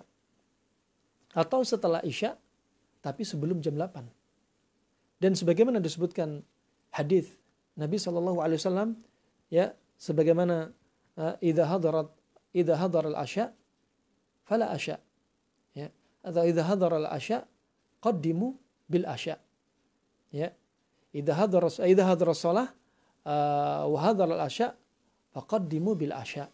Kalau salat isya sudah hadir, ya, adzan sudah berkumandang, salat sudah ditegakkan, tapi makanan sudah dihidangkan, maka dulukan makanan. Ini menunjukkan di antaranya salah satunya juga kebiasaan sahabat makan sebelum isya. Nah, dan juga yang menunjukkan bahwasanya Nabi SAW tidur di awal malam. Ini menunjukkan apa? Selepas sholat isya, Nabi ini gak menunda-nunda tidurnya. Kebiasaannya tidur di awal malam.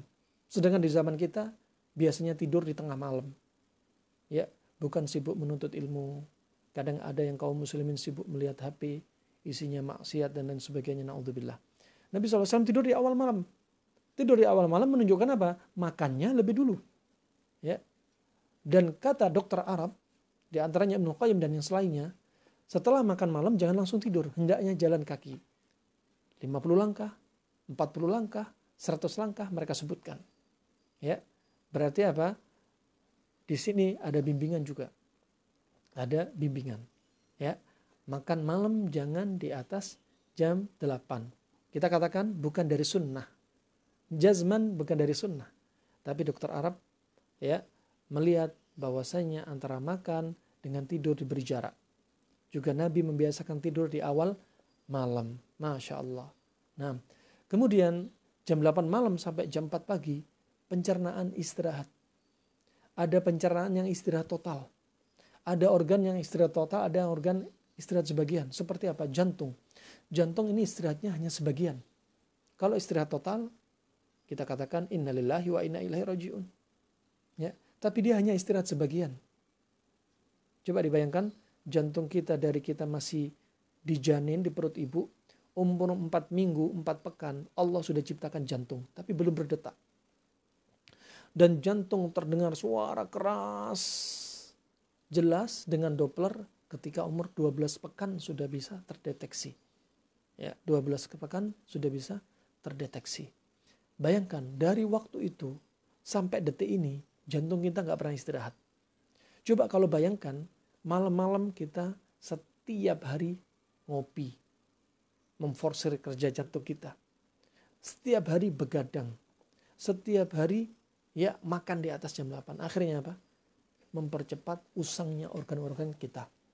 Ya, mempercepat usangnya organ-organ kita. Barakallahu fiik. Oleh karena itu, kopi halal. Gak makruh di atas jam 8. Tapi jangan jadikan rutinitas. Untuk apa? Maslahat kesehatan tubuh kita. Barakallahu fiik. Kemudian, langsung ke panas dan dingin konsepnya. Anda sudah belajar konsep. Ya, gak usah sibuk, wah nanti gimana makan ini apa. Sampai ada yang Masya Allah, setiap hari, sehari berapa kali telepon langsung. Gak SMS, gak apa, kadang telepon kita. Apa ini? Ya Allah, ya Rabb. Kadang kita kelelahan melayani sekian banyak pertanyaan. Ya, maka harap dimaklumi jika saya tidak menjawab pertanyaan detail atau tidak menjawab pertanyaan satu-satu. Ya, cukup Anda simak, ya, pelajari konsep. Disebutkan Ibnu Qayyim dalam kitab ini, ya, semua protein hewani ini rangkuman. Ya, Anda tanpa harus membaca kitab, cukup Anda instan mendapat rangkuman. Ya, semua protein hewani sifatnya adalah panas, kecuali ikan segar, mau darat, mau sungai, mau laut, ya, dan sapi segar. Sapi segar jangan diartikan makan mentah-mentah, bukan.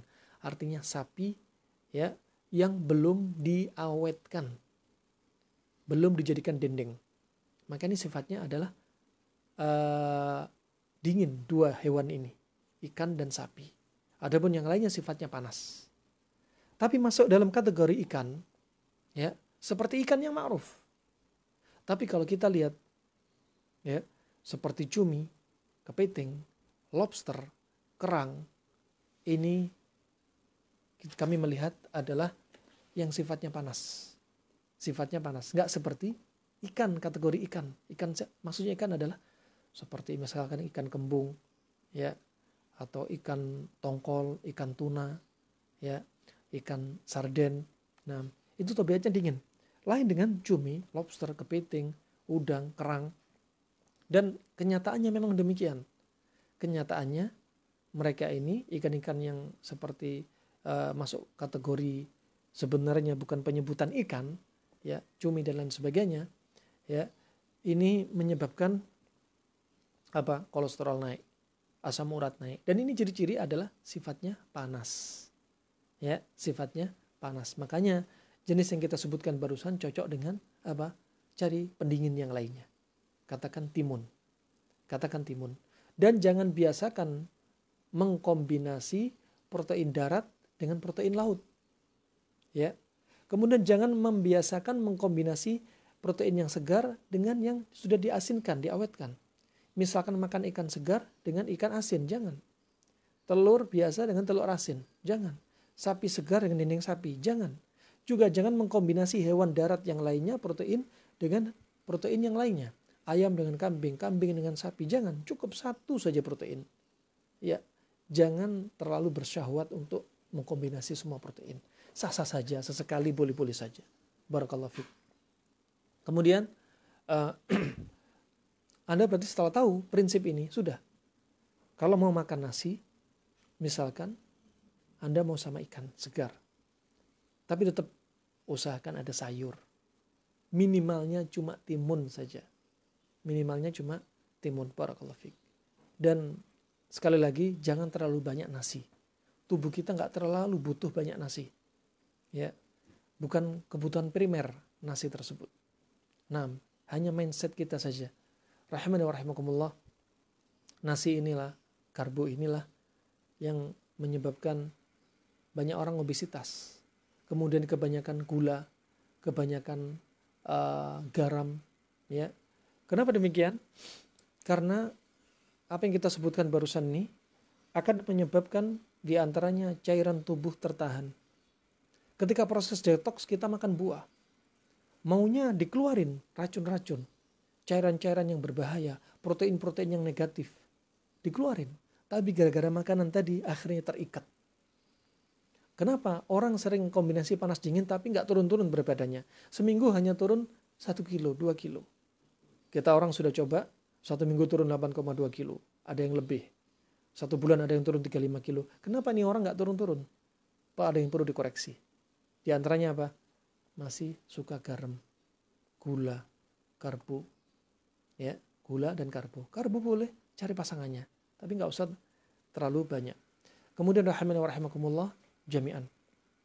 Ya, mayoritas sayur, mayoritasnya sifatnya dingin. Ada beberapa sayur yang sifatnya panas. Adapun seledri, kalau kita lihat, Masya Allah, seledri ini bagus untuk darah tinggi. Ya, tapi Ibnul Qayyim menyebutkan seledri ini sifatnya panas. Bahasa Arabnya karfas. Ya, wallahu a'lam bishawab. Alhasil, Anda ambil konsep. Ada makanan yang bikin darah tinggi turun, itu dingin. Ada makanan yang bikin kita diuretik, pipis terus, itu dingin. Ada makanan yang banyak kandungan airnya, itu dingin. Hanya demikian. Simple sekali. Ya, Anda tinggal lihat, ya, walaupun tanpa jadwal makanan, simple sekali. Tinggal mengaplikasikan. Barakallahu fiik. Hindarkan makan minuman instan, hindarkan minum es, ya. Kemudian kurangi gula dan garam. Kemudian jangan makan langsung tidur. Kemudian jangan minum sambil makan. Kemudian mengkombinasi makanan yang benar antara protein. Jangan mengkombinasi protein dengan protein yang lainnya. Kemudian jangan minum susu dengan protein. Nah, itu contoh-contoh yang dibahas oleh kedokteran Arab klasik. Selanjutnya 15 menit ada sesi tanya jawab. Barakallahu fiik. Dipersilahkan.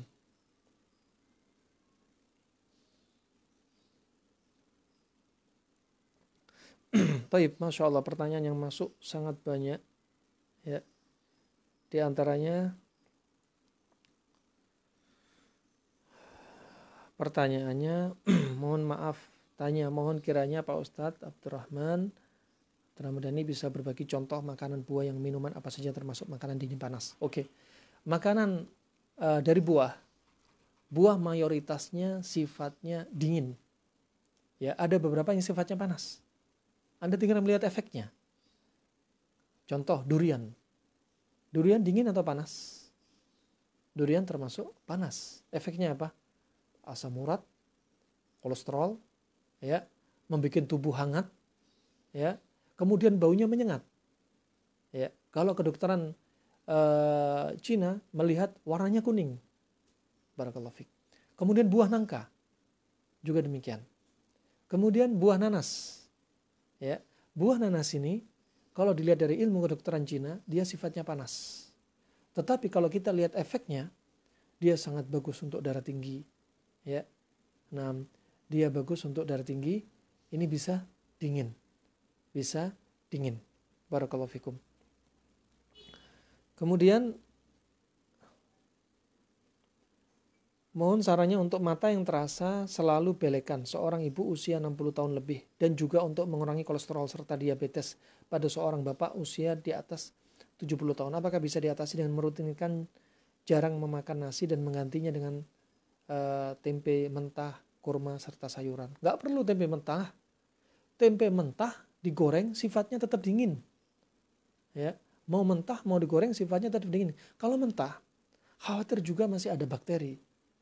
Ya, khawatir merugikan, khawatir membahayakan. Demikian kebanyakan mayoritas dokter menyampaikan. Justru bahaya. Nah, roti kadang juga jamuran. Ya, tempe hakikatnya jamur. Roti juga jamuran. Ya, memang ada jamur yang nggak membahayakan, tapi tetap ya dilakukan dengan pemanasan. Khawatir ada bakteri dan lain sebagainya. Kemudian rahmatullah, kalau ilmu kedokteran Cina, suatu makanan yang diproses, mereka menyebutkan itu bisa ada perubahan. Ada perubahan dari sifatnya dingin menjadi panas. Contoh, susu sapi segar, kalau diolah menjadi susu bubuk, berubah menjadi sifatnya panas. Susu sapi segar, sifatnya dingin. Ketika berubah menjadi bubuk, menjadi panas. Karena ada pemanasan. Tapi ada hal-hal yang nggak berubah. Seperti disebutkan oleh Ibnu Muflih dalam kitabnya Al-Adab Asy-Syar'iyyah. Ya, seperti daun bidara, buah bidara, itu sifatnya dingin. Cocok untuk mengobati seperti mastitis, bengkak pada payudara. Untuk mengobati bengkak-bengkak seperti lipum. Ya, cocok untuk mengatasi kulit yang mengelupas. Ada beberapa hari lalu ada ibu-ibu, ada akhwat, yaitu mbak-mbak, yang dia belum menikah, tapi kulit areolanya, putingnya sering terkelupas. Ya, ini bagus untuk apa? Pakai daun bidara. Ya, dia juga menyebutkan daun bidara bisa dengan cara disangrai dan buahnya, kemudian ditumbuk, dicampur dengan cuka dan dikompreskan. Nah, barakallahu fiik. Ada kalau sifatnya terlalu panas tanpa cuka, karena cuka sifatnya panas, dengan cara cukup tumbukan tadi dikompreskan dengan diberi sedikit air, dikompreskan pada daerah yang bermasalah. Wallahu alam bisawab. Ini contoh saja. Kemudian untuk mata belekan. Kenapa mata belekan? Sudah kita sebutkan. Kenapa? Karena perut. Ya. Karena perut yang terlalu lembab. Perut terlalu banyak uap, banyak angin. Berarti terapinya apa? Berikan pada ibu Anda terapi makanan ini. Jadwal pada makanan yang benar, kemudian terapi makanan yang benar, panas dan dingin. Nah, panas dan dingin. Ada di antaranya saudara kita yang biasa menyaksikan YouTube, kemudian mereka mencatat faedah dan mereka langsung mempraktekkan. Ada di antaranya tetangganya yang mengalami konjungtivitis, matanya belekan, lengket, kemudian merah dan gatal. Ya. Kemudian hanya dia nasihatin, udah banyak makan timun, insya Allah sembuh. Hanya hitungan berapa jam, ya dia terus makan timun. Kenapa? Karena ini panas, dikasih timun. Padahal saya nggak pernah mengajarkan sakit mata makan timun. Tapi saya hanya mengajarkan konsep. Kalau ada panas, kasih dingin. Dengan izin Allah subhanahu wa ta'ala, Allah sembuhkan. Nggak jadi berangkat ke dokter spesialis mata. Alhamdulillah mata sudah dingin. Sudah nggak merah lagi. Masya Allah. Kemudian kolesterol dan diabetes. Kolesterol diabetes dingin. Anda paling bagus pakai gandum. Rasulullah SAW ketika mengajarkan ya dalam hadis riwayat Imam Muslim, at-talbinatu ya at-talbinatu mujammatun al-talbinatu mujammadun lil fuadi tudhibu li ba'dil huzni. Talbinah itu untuk membuat hati itu lebih fresh. Talbinah. Dan talbinah itu menghilangkan sebagian rasa sedih. Talbinah ini adalah tepung gandum. Tepung gandum. Kenapa demikian? Tepung gandum dingin. Ya. Sedih apa? Panas. Orang sedih sering psikosomatik. Gak bisa tidur. Ya, sakit mah. Kemudian tensi naik. Kemudian diajak ngobrol sensitif. Ya. Kemudian badannya agak demam. Kenapa? Sifatnya panas. Orang stres juga kalorinya yang terbakar seperti 7 kali mengatari lapangan sepak bola. Terus dibakar terus.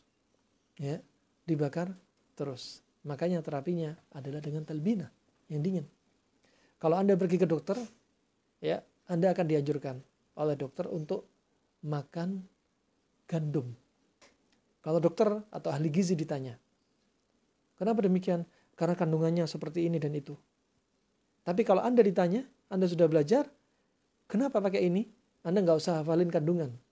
Anda cukup tahu karena sifatnya dingin. Dan yang ilmu yang saya dapat dari praktek-praktek dari saudara-saudara kita yang sakit, ya cukup, yaitu biasa saya gunakan air rendaman gandum. Ya, Masya Allah. Cara ini sudah disebutkan oleh para ulama. Di antaranya ada kitab, ya, yang kitab itu isinya hanya syair Arab, bukan menjelaskan satu demi satu, bukan. Syair Arab isinya sekitar 7.700 bait syair, 7.700. Ya, di situ disebutkan, ya, wa ilaju diabetu. Mereka sudah pakai bahasa Romawi. Ya, dan kitab ini ditulis tahun 600 Hijriah. Wa ilaju diabetu, dan obatnya diabetes. Kata dia apa? Yaitu gandum, syair. Syair itu adalah gandum. Waruman, dan yaitu delima. Kenapa? Karena sifatnya dingin, barakallahu fiik. Karena sifatnya dingin. Kami praktekkan, alhamdulillah sudah beberapa orang testimoni dengan izin Allah, Allah sembuhkan mereka. Ya, yang sebelumnya ya sering polidipsi, ya banyak minum haus, poliuri banyak minum pipis terus, dan poli pagi banyak makan tapi lapar terus. Dengan izin Allah gejala-gejala ini berkurang. Ya, yang menunjukkan yaitu kadar dalam darah mulai turun. Ya, kadar dalam darah mulai turun. Rahimana wa rahimakumullah. Caranya apa? Anda beli gandum utuh, yang masih utuh, belum jadi tepung gandum, masih utuh. Di mana Anda dapat? Silahkan. Di toko jual beli online banyak didapati. Ya, ambil 2 genggam, 1,5 genggam sampai 2 genggam dengan air 1 liter sampai 1,5 liter. Semalaman Anda rendam. Katakan setelah Isya sampai subuh. Kemudian Anda minum 5 sampai 6 kali. Dengan izin Allah, Allah akan ya turunkan kolesterol dan gula darah Anda. Baik gula darah diabetes itu turunan ataupun dapatan. Rahimani wa rahimakumullah. Demikian. Kemudian yang berikutnya, untuk tipes kronis, menu makanan panas dinginnya apa saja dalam sehari, dan herbalnya apa saja, pantangannya apa saja, jadwal makannya gimana. Ya, sebagaimana para dokter juga sudah menyebutkan, pantangan untuk orang tipes jangan yang masam-masam, jangan kecut-kecut, jangan pedas-pedas. Ya. Nah, intinya jangan makan makanan yang terlalu merangsang. Terlalu merangsang termasuk berarti apa? Jangan makan nangka, jangan makan durian. Ya. Nah, sifatnya panas. Panas ketemu panas. Nginfeksi. Ya, panas sifatnya yang panas, ini ketemu panas. Cari yang dingin-dingin. Ya, cari yang dingin-dingin. Nah, barakallahu fikum. Adapun di negeri Arab, biasanya kita kalau tipes pakai aloe veranya Arab. Namanya subur. Tanaman subur. Makanya kata sabar diambil dari kata subur. As-subur murun madaqatuhu walakin awaqibuhu ahla minal asali. Demikian dalam syairnya. Sabar itu seperti namanya, dari tanaman sabr. Sabr itu atau subur itu adalah aloe veranya Arab. Rasanya pahit, tapi hasilnya ya setelah makan pahit ini lebih manis daripada madu. Ya, kasus kanker, kasus kencing manis kita biasanya kalau di Arab, ketika di Arab kita pakai subur, pakai aloe vera, Ya, tipes juga demikian, pakai aloe vera. Sifatnya dingin. Masya Allah, barakallahu fikum. Anda mungkin bisa cari di toko-toko herbal, ya, subur, aloe veranya Arab. Itu Masya Allah yang biasa saya pakai untuk kasus pasien. Ya. Dan biasanya saya sedikit campur, kadang dengan air liur lebah, propolis. Barakallahu fikum. Untuk pola makannya tetap panas dan dingin. Cuma panasnya dikurangi, banyakin dinginnya. Ya, banyakin dinginnya. Taib.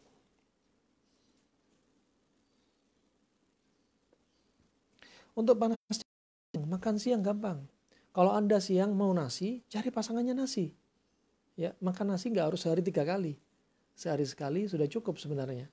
Nah, ini ingat bukan dari Nabi SAW. Nah, bukan dari Nabi SAW. Nah, makan nasi misalkan nasi, katakan nasi, Anda siang makan nasi, cari pasangannya yang dingin. Nasi sama sayur bayam, ya, ada tempe, ada tahu, Masya Allah, nikmat.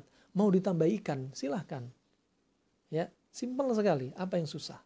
Ya, Anda sudah tahu konsep, Anda hanya diajari konsep, pakai konsep ini. Ketika malam nggak usah pakai nasi. Ya, malam Anda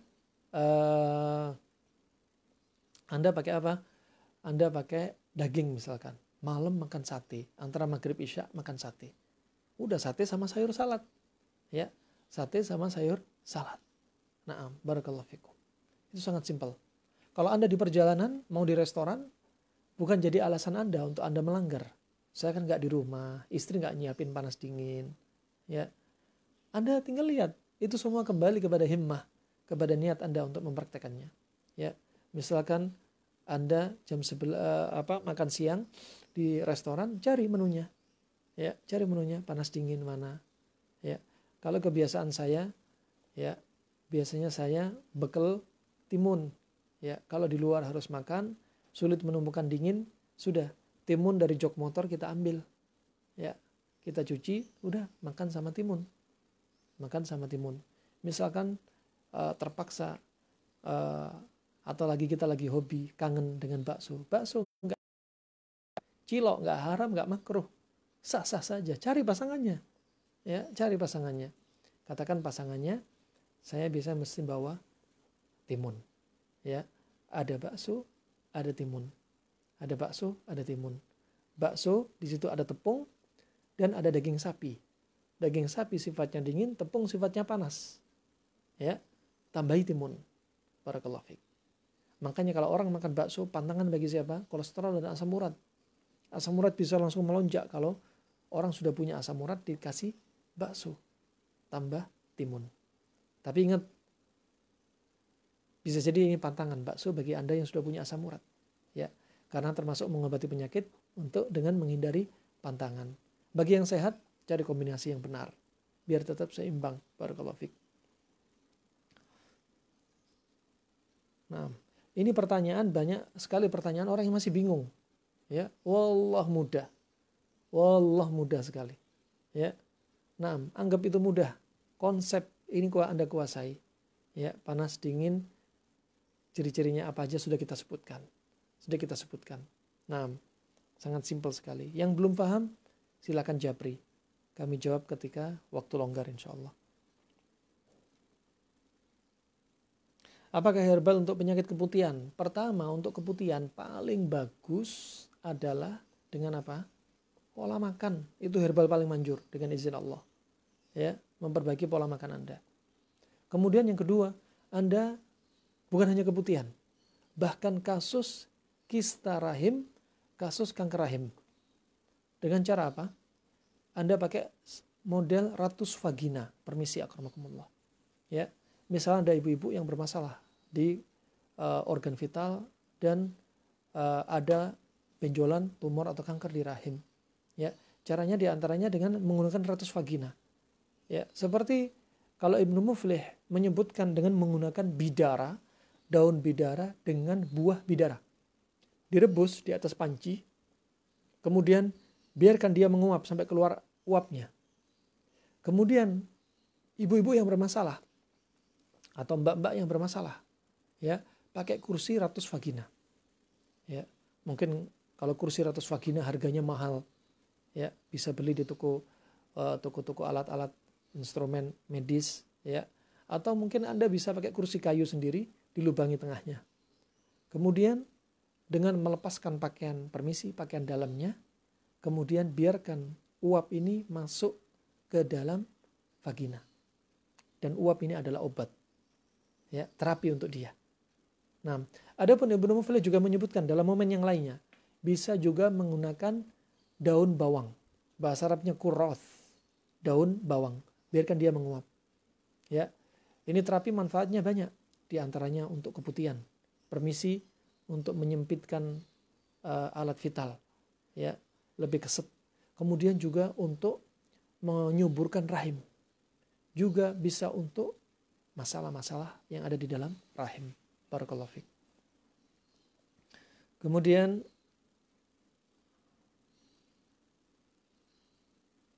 Masya Allah, sudah jam 11. Ya. Pertanyaan belum terjawab. Wallah banyak sekali. Ya. Sudah melewati. Saya tanya admin dulu. Mungkin dijawab di lain kesempatan. Nah, karena kajian sudah 2 jam. Nah, idza atala al-majlis fa syaitan lahu nasib. Kalau majelis ini mau terlalu panjang, setan punya bagian. Ya. Bagiannya apa? Tidak konsen lagi jamaah. Ya. Yang ngisi kajian juga capek, lelah. Yang menyimak juga konsentrasinya sudah berkurang. Cukup ilmu itu diambil sedikit demi sedikit. Al-ilm idza akhadha al-kull dhahaba al-kull. Ilmu kalau diambil rame-rame, diambil semua, mau kita kuasai semua dalam waktu singkat, nggak mau sabar, ya perginya juga dalam waktu singkat. Ya, menuntut ilmu butuh sabar. Insya Allah itu saja. Insya Allah admin akan menyimpan pertanyaan-pertanyaan Anda. Dan pada bulan depan dengan izin Allah, ya semoga Allah mudahkan, kita akan berjumpa lagi dengan materi yang lain. Dan semoga pertanyaan bisa dijawab di pertemuan berikutnya. Jika ada kesalahan, itu normal. Karena keterbatasan ilmu manusia. Ya, jika ada benarnya, itu dari Allah Subhanahu Wa Taala. Dan sebaik-baik orang yang salah adalah bertobat kepada Allah Subhanahu Wa Taala. Harap dimaklumi, fajazakumullah khairul jaza kepada admin Majelis Taklim Al-Fath guys, dan kepada saudara-saudaraku yang di dunia maya, ya, yang ikut hadir, Masya Allah, ikut menyimak, dan silahkan share ilmu-ilmu ini, ya, silahkan share ilmu yang bermanfaat. Nah, semoga menjadi amal jariah saya pribadi, amal jariah bagi admin, dan bagi Anda semua yang men-share. Nabi sudah bersabda, naddarallahu mra'an sami'a maqalati fawa'aha thumma adda ila man lam yasma'ha. Kata Nabi SAW, Allah akan memberikan wajah seseorang itu berair, yaitu bercahaya, yaitu wajahnya berseri-seri. Bagi siapa? Bagi mereka yang mendengar hadisku, kata Rasulullah, mendengar ucapanku, kemudian mencatatnya, kemudian menyampaikan kepada orang yang belum mendengarnya. Itu keutamaan Anda sebagai para penuntut ilmu, bagi para dai, para penuntut ilmu. Wabillahi taufiq wal hidayah.